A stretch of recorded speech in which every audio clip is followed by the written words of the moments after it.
Sudah disampaikan oleh Pak Camat bahwa di Binangun ada 69 balita yang resiko stunting, atau kata PJ itu stunting ya. Di tahun 2022 kita ada 5.973 balita, dan alhamdulillah di 2023 ini menurun menjadi 4.494 balita.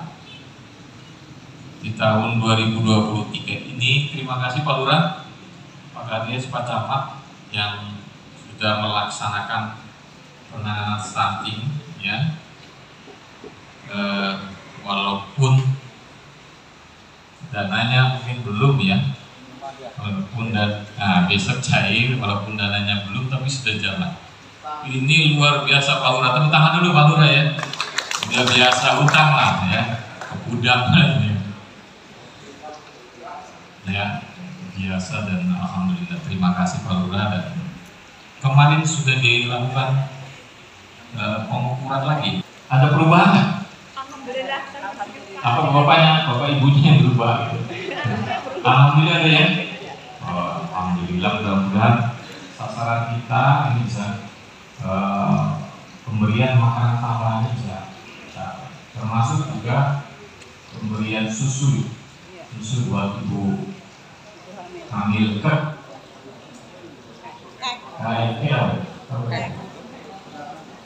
kekurangan energi kronis. Banyak istilah ya. Mudah-mudahan yang 69 nanti 2 minggu lagi ya bisa berturun terus, sehingga kita bisa mengurangi angka stunting ya di Kabupaten Cilacap. Di tahun 2022 kita kan 17,09 itu. Ya. Nah, dan turun di tahun 2000 ya kemarin pengukuran jadi 17,6. Mudah-mudahan nanti turun drastis ya. Lanjut. Ini upaya pemerintah. Besok pada saat Pak Gubernur di samping gerakan-gerakan ini ya yang sudah dilaksanakan teman-teman di desa bersama PKK, Puskesmas ya. Nanti Pak Gubernur akan juga melaunching ini gerakan yang di PJ namanya kancing merah. Apa itu kancing merah? Gerakan cegah stunting masa depan cerah. Nah ini apa? Ada pertanyaan nanti dapat bonus ya. Samping gerakan-gerakan ini ya, harapannya nanti bisa terjadi penurunan stunting. Lanjut. Ini pendataan mudah-mudahan updating ini akan mempengaruhi ya, mempengaruhi nanti kondisi kesehatan. Apalagi UPJ kita ini kan kepala dinas kesehatan provinsi, mudah-mudahan kesehatan di Cilacap akan lebih baik. Lanjut. Ini program-program lain ya, Kabupaten Kota Sehat ya, kemudian terbentuknya forum masyarakat ya, di mana 9 pertama KKS sendiri Bapak Ibu sudah tahu ya bagaimana kehidupan masyarakat sehat yang mandiri, pemukiman, termasuk di dalamnya rumah ibadah, satuan pendidikan. Lanjut. Kemudian terkait dengan perencanaan ya, tadi kita sudah sampaikan bahwa 2023 sudah selesai. Sekarang kita masuk untuk perencanaan di 2024. Kemarin kita sudah konsultasi publik ya.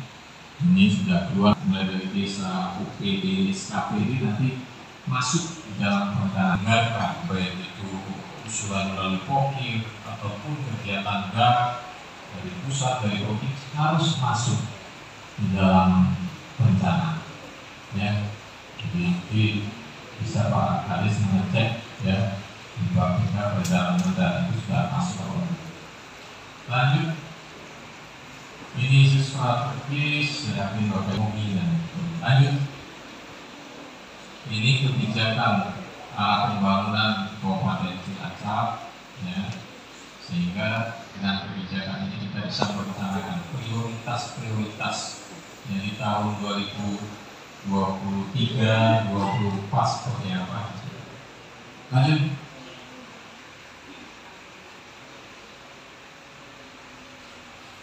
Ini kebijakannya penguatan birokrasi dan daya saing SDM, mendukung inovasi daerah dalam rangka percepatan pertumbuhan ekonomi berkelanjutan dan peningkatan infrastruktur yang berkualitas. Namun kadang kita sudah merencanakan seperti ini, kadang di pusat berubah, ya. Terjadi di tahun 2023 kita sudah merencanakan di bidang lain, ternyata turun peraturan Menteri Keuangan, ya, prioritas pada spesifik grant itu di bidang pendidikan, kesehatan. Padahal prioritas itu kita sudah lakukan lama, mungkin tahun-tahun sebelumnya. Tapi karena itu ketentuan dari pusat, makanya kita tetap harus melaksanakan. Lanjut, ini kegiatan ya. Kalau Binangun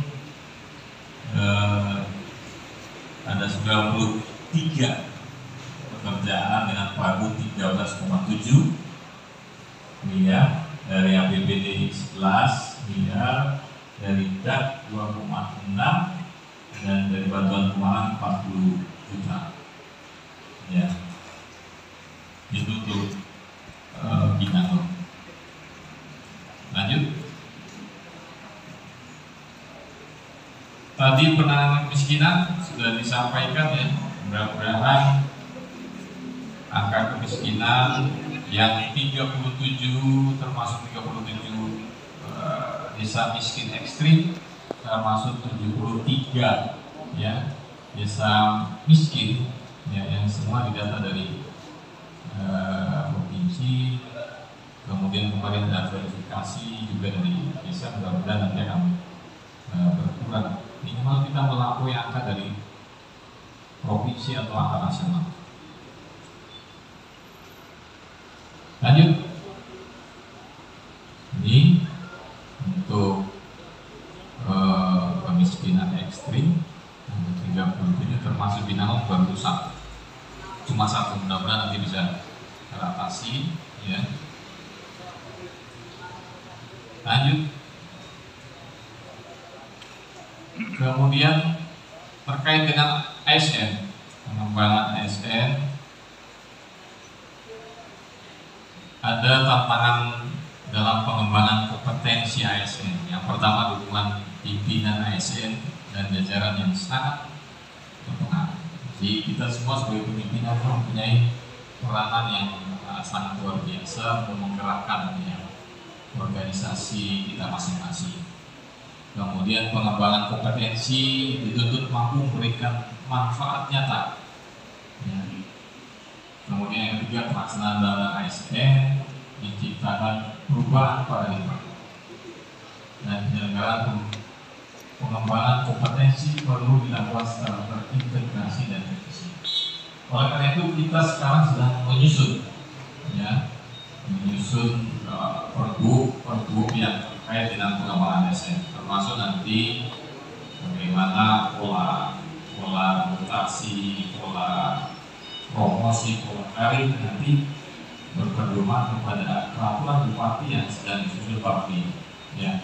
Mudah-mudahan nanti akan menghasilkan sebuah peraturan bupati yang bisa menghasilkan ASN yang berkualitas, ya. Lanjut.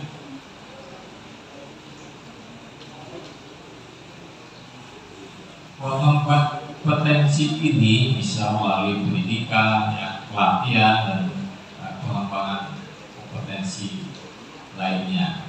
Alhamdulillah kita punya diklat, ya, tingkat yang di bawah TKPBD ini merupakan tingkat yang termasuk terbaik di antara kabupaten kota lain yang ada di Jawa Tengah. Ketiga kabupaten kota prestasinya luar biasa. Ya, mudah-mudahan ini bisa berkembang terus. Ya, kalau mungkin berkembang terus bisa menjadi dinas atau badan tersendiri. Ya. Kemudian terkait dengan tugas belajar, izin belajar, sekarang UPJ akan berhati-hati dalam memberikan izin belajar ya kepada para ASN. Dia akan mencermati betul jurusannya apa, kemudian jarak, dan benar-benar tidak mengganggu pekerjaan dan sebagainya. Lanjut. Ini teman-teman tentunya sudah tahu core value dari ASN berakhlak, ya, dimana berorientasi pelayanan, akuntabel, kompeten, harmonis, loyal, adaptif, dan kolaboratif. Harapannya apa yang ada di core value ini bisa benar-benar kita laksanakan hingga kita menjadi ASN yang benar-benar berkualitas, bangga melayani bangsa. Lanjut. Kemudian kebijakan terkait pendidikan dengan adanya ketentuan pusat ya, Kementerian Pendidikan ya, Pendidikan, Kebudayaan dan Ristek, bahwa ada namanya kurikulum merdeka. Nah, ini Bapak Ibu guru, para kepala sekolah tentunya harus menyesuaikan ini, termasuk persyaratan-persyaratan di dalam misalnya untuk menjadi pengawas, menjadi kepala sekolah, ya. Ini harus guru penggerak dan sebagainya. Ini reformasi baru di bidang pendidikan yang mudah-mudahan Bapak Ibu guru di kabupaten sampai dengan guru TK, PAUD, SD dan SMP bisa menyesuaikan. Lanjut. Ini keunggulan kurikulum merdeka ya. Lebih sederhana dan mendalam, lebih merdeka dan lebih relevan dan interaktif. Tentunya pemerintah daerah kita harus mendukung ini ya, melalui Dinas Pendidikan dan Kebudayaan Kabupaten Cilacap untuk memberikan helpdesk di daerah, kemudian memfasilitasi komunitas, termasuk kolaborasi satuan pendidikan dengan masyarakat. Insya akan diumumkan besok tanggal 2 Februari, sudah melalui proses ya antara di pendidikan dan di kesehatan serta teknis itu berbeda ya, karena mungkin ketentuan dari kementerian masing-masing berbeda, sehingga yang pendidikan ini bahkan lebih banyak penilaiannya ya daripada yang dinilai ya, termasuk guru senior, pengawas, kepala sekolah, sampai kepada kepala dinas dan kepala badan yang ikut menilai. Nah, kalau kesehatan, bagian kesehatan cukup CAT di Jogja, nanti di nilai selanjutnya maka kalau jajaran pendidikan khusus. Mudah-mudahan nanti alokasi kebutuhan 930 ini benar-benar nanti terpilih E3K yang berkualitas ya, yang dapat mengisi mungkin yang sudah di tempat yang sudah atau mungkin berpindah dan sebagainya, mengisi kekurangan-kekurangan. Saya yakin di samping tadi kita sudah melakukan ada pembinaan ini, rata-rata keluarnya kekurangan tenaga pendidik, termasuk TU-nya dan sebagainya. Ya. Ada SMP yang PNS-nya tinggal 3, guru PNS 3. Ke depan sebenarnya harapan UPJ, tapi ini pelan-pelan mungkin ya masa mau kita laksanakannya, bahwa tidak ada lanjutan untuk anak-anak sekolah. Nah, tapi ini kita masih belum mampu dari segi anggaran. Nah, sehingga nanti mungkin pelan-pelan skala prioritas mana yang dikurangi, sehingga pungutan ini bisa, atau sumbangan lah ya teman-teman, dan sumbangan poin dan sebagainya bisa berkurang, sehingga sesuai dengan harapan Pak Gubernur itu benar-benar sekolah gratis. Sehingga tadi yang para wanita masih ada yang belum sekolah, para wanita bisa teratasi dengan pendidikan yang benar-benar gratis. Lanjut, ini peran Korwil bidang pendidikannya. Ini nggak usah khawatir ada isu gitu ya. Jangan percaya isu. Korwil dihapus ini. Itu pada sokong ada berapa ya. Dan nggak usah khawatir tetap. Ya. Harapannya Korwil bidang pendidikan bisa sebagai koordinator di wilayah kecamatan bidang pendidikan, di mana sebagai pejabat fungsionalnya, di mana diharapkan mengawal aparatur sipil negara atau ASN yang bertugas melakukan koordinasi layanan administrasi pada satuan pendidikan di wilayah kecamatan, mengkoordinasikan penyelenggaraan manajemen pendidikan ya, dan juga merupakan unit kerja non struktural. Ya, walaupun kan harapannya bisa struktural atau minimal punya stakeholder gitu ya. Ya kita tidak tahu nanti ke depan. Ya. Kemudian merencanakan, mengarahkan dan membuat laporan kegiatan permasalahan di kecamatan, bisa khususnya di bidang pendidikan. Pak Korwil, Bu Korwil bisa merencanakan itu. Termasuk kebutuhan tadi SDM, ya, kepala sekolah, pengawas, guru dan sebagainya. Lanjut.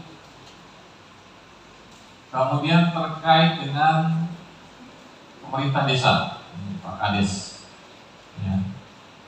Prioritas penggunaan dana desa di tahun 2023.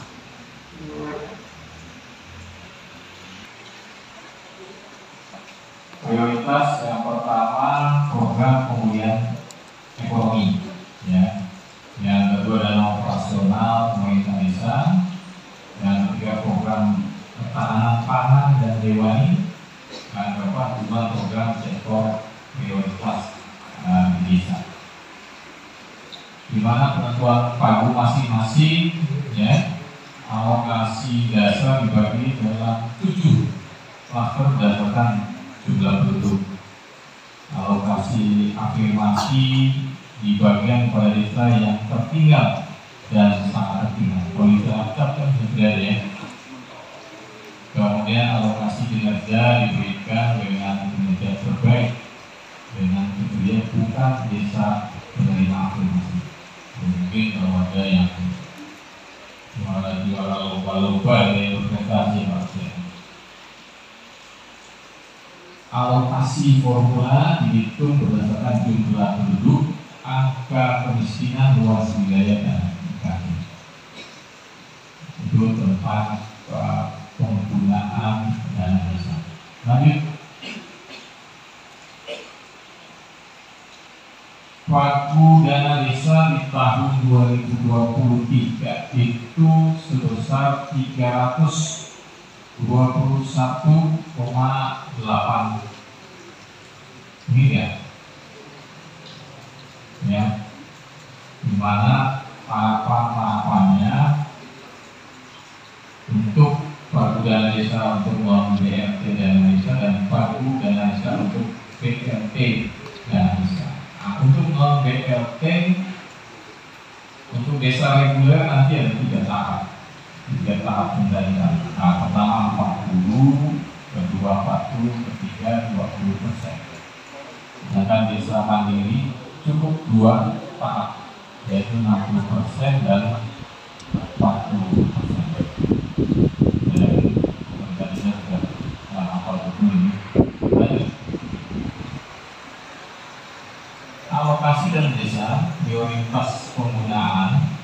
yaitu pemenuhan kebutuhan siltap bagi kepala desa dan perangkat desa, THR dan tunjangan pendidikan bagi kepala desa dan perangkat desa, tunjangan kedudukan DPD dan penanganan balita sakit. Nah, oleh karena itu ini bisa sedang mengalokasikan penanganan balita sakit di desa masing-masing.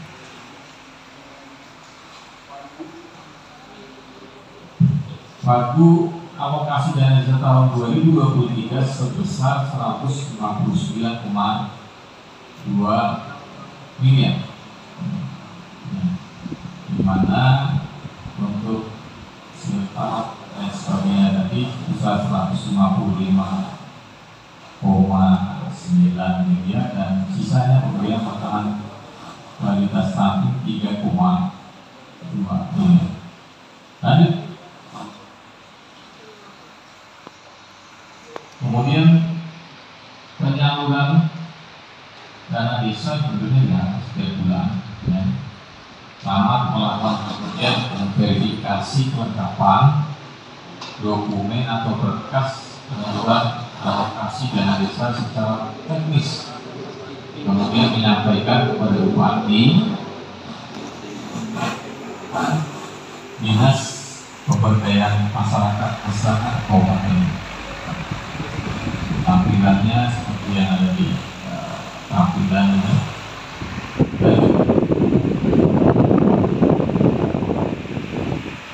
Ini besaran penghasilan kasarnya ya, tahu semua untuk termasuk ini bagi hasil pajak dan bagi hasil retribusi ya, di tahun 2023 ada 24,4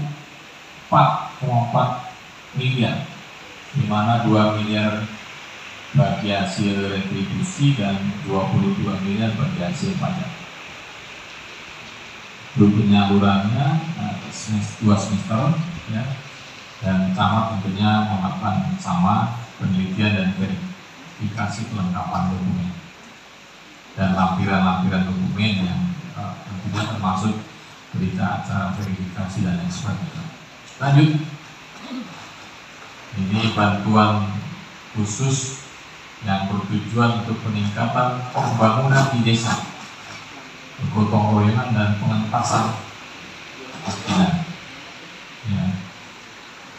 Bansos di 2023 itu sebesar 67,3 miliar dengan jumlah kegiatan 932 yang tersebar di seluruh wilayah Kabupaten Cilacap di desa-desa, di mana sasarannya kesehatan, pendidikan, dan pengentasan kemiskinan.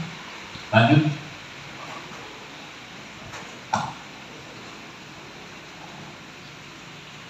Selain ada lapor bupati, sekarang masing-masing OPD itu mempunyai website, ya, Facebook, dan laporan-laporan pengaduan termasuk bupati. Jadi silakan disebarkan kepada masyarakat. Termasuk kami di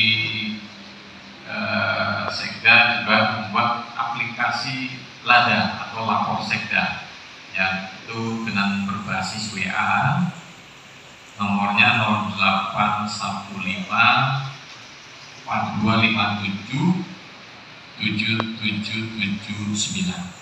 Nanti sama laporannya ini sama berbasis WA.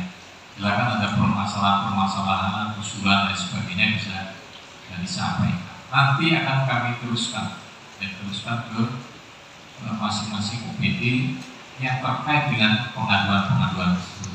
Harapannya sekarang Ibu PJ agar menangani laporan-laporan secara cepat. Ya, sekarang Ibu PJ informasi termasuk punya selain lapor bupati juga punya Instagram, punya Facebook dan lain sebagainya. Lanjut.